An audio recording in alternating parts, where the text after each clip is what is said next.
여기 두 가지 공책이 있습니다. 구성도, 매수도, 크기도, 권수도 모두 똑같은 공책 묶음인데 하나는 남학생용, 다른 하나는 여학생용.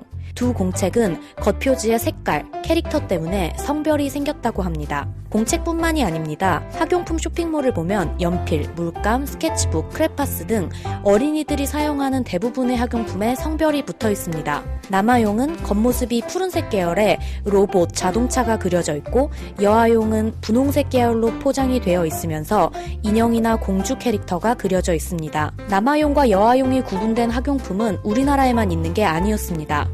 외국에서도 로봇이 그려졌거나 밀리터리 패턴으로 꾸며진 학용품은 남아용으로, 분홍색이고 꽃무늬, 하트무늬가 그려진 건 여아용으로 팔리고 있었습니다. 파랑은 남아, 분홍은 여아. 왜 학용품에 성별을 붙이는 걸까요? 학용품 판매사 제조사들은 우리도 물건을 성별로 구분하고 싶지 않지만 물건을 사용하는 어린이들 때문에 어쩔 수 없다고 입을 모읍니다. 매출이 중요한 업체 입장에서는 파란색이건 분홍색이건 팔면 그만이라 남아용, 여아용을 구분하고 싶지 않다고도 합니다. 하지만 물건을 사용할 아이들이 남아는 파랑, 여아는 분홍색을 선호하는 경향이 강하다는 겁니다. 하지만 부모님들과 초등학교 교사들은 아이들이 이 같은 선호를 갖게 되는 사회적 압력은 아이가 태어나기도 전부터 시작된다고 했습니다.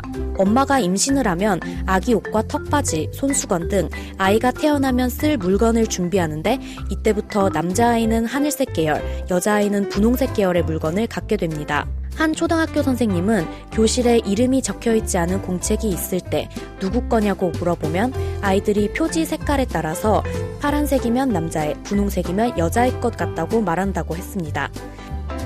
남학생, 여학생 노트 세트를 만든 문구회사 쪽은 이렇게 학용품을 만드는 게 고정관념에 따른 것이라는 점을 알고 있다고 했습니다. 그리고 남녀를 구분지어 학용품을 생산하는 비중을 점차 줄여가고 있다고 말했습니다. 다른 문구회사도 보라, 노랑, 연두 등 여러 제품을 만들면서 선택의 폭을 넓히려는 시도를 하고 있다고 말했습니다. 하지만 눈에 띄는 변화는 아직입니다. 한 학부모는 아이가 사용할 학용품, 장난감, 생활용품을 고를 때 파랑색과 분홍색 두 종류밖에 없는 모습을 보고 30-40년 전 자신이 어린아이였던 시절과 그대로라는 생각에 답답했다고 하소연했습니다. 이 학부모의 답답함은 언제쯤 해소될 수 있을까요?